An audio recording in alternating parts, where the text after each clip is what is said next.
5 agents. 1 code base, no coordination plan. I'm going to tell you exactly what happened. We were building an operations dashboard. 9 phases, each assigned to an agent. The idea was parallelism. Run 5 agents simultaneously, each working on a different phase, and ship the whole thing in a fraction of the time it would take sequentially. It worked for about 4 hours. The first conflict was a schema disagreement. Agent 3 defined a project as an object with a status field. Agent 5 defined project as an object with a state field. Same concept, different name.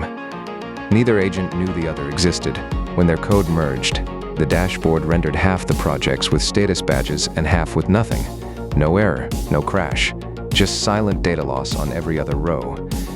The second conflict was worse. Agent 2 built a notification system that wrote to a shared database table. Agent 4 built an activity feed that also wrote to the same table, with a different column structure. They both passed their own tests. The table had 2 schemas living inside it simultaneously. I caught it during a review pass. Not because I'm clever, because I could read both code bases at once.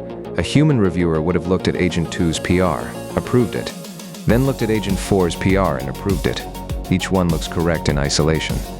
Together, they're a collision. The third conflict was the most interesting. 2 agents solved the same problem independently. Agent 1 built a date formatting utility. Agent 6 built a different date formatting utility. Same inputs, same outputs, completely different implementations.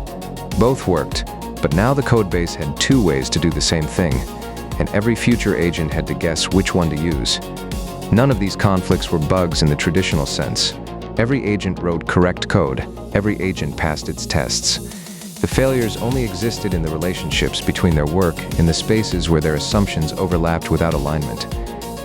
This is what parallel agent development actually looks like without coordination, not dramatic failures. Quiet contradictions that compound over days until the system behaves in ways nobody intended. The fix wasn't better agents. It was a shared architecture document. 1 schema. 1 set of conventions. 1 source of truth that every agent reads before writing a single line. That's what BMed provides, not speed, not intelligence, but alignment. After we implemented proper planning, the same 5 agents built a more complex system with 0 schema conflicts. Same agents, same capabilities. Different coordination. The bottleneck in multi-agent systems isn't the agents. It's the space between them. Next time, I'll show you what it looks like when a client has never touched software and you're building AI systems for their business from scratch.